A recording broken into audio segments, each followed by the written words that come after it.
Hi friends, welcome back to Socially Distant. Like a hamster on a wheel, I'm Brian Noonan. There was big news on the COVID-19 stay-at-home front here in Illinois yesterday. First, it was reported that we were one of only 4 states that had not started reopening in some capacity. Then, yesterday afternoon, our governor, J.B. Pritzker, announced that he was changing parts of the state's Reopen Illinois plan and would allow restaurants and bars to open with outdoor seating starting May 29th. Until that announcement, restaurants and bars were looking at a timetable that could have kept them closed except for places doing carryout until sometime in mid to late June.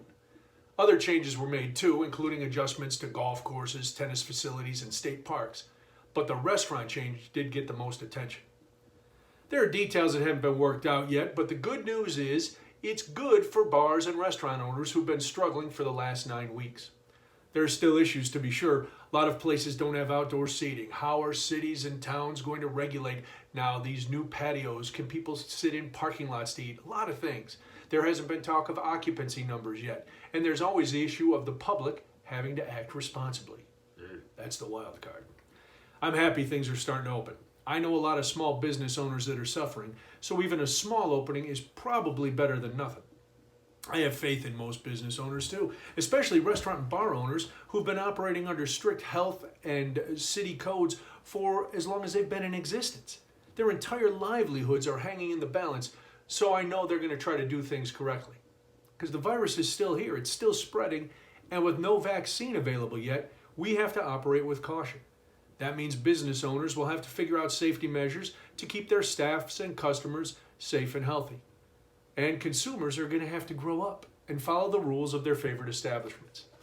The question now becomes, when are you going to be comfortable going back to restaurants, bars, barbershops, etc.? You can answer down below. Judging from news coverage, the people in some states were ready to go 38 seconds after the restrictions were lifted. Last weekend, footage came out of some bars in Ohio where maskless revelers were jammed shoulder to shoulder, guzzling hooch like Prohibition had just ended. Now, I've been giving this a lot of thought. And I've decided I'm going to pass on restaurants, my favorite tap rooms, and the barbershop for a little while.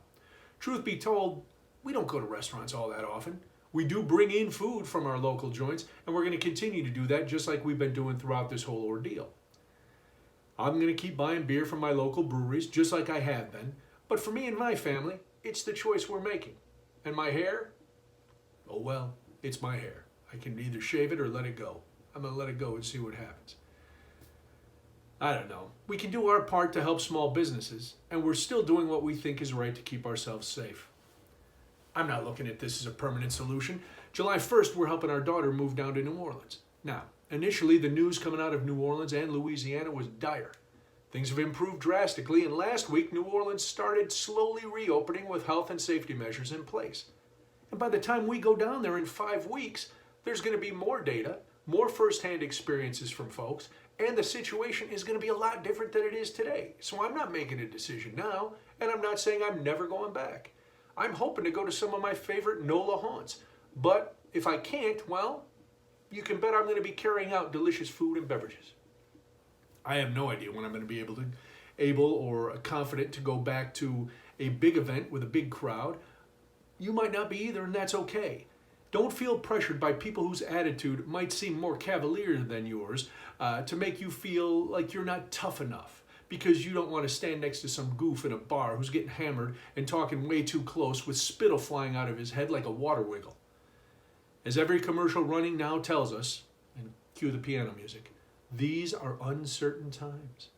Nobody has all the answers, and if they tell you they do, they're full of crap. Do some research. Make informed decisions that are right for you. Remember, though, that we're part of a society, so we need to think of other people, too. Try to shut out negativity and do your best to get things rolling again. Part of that's going to include not taking your frustrations out on the people who are trying to open their businesses. If they want you to practice social distancing or wear something over your face, either do it or go somewhere else.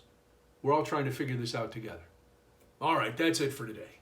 Until next time, stay safe, stay home if you can, stay supportive, and as always, stay socially distant. Bye.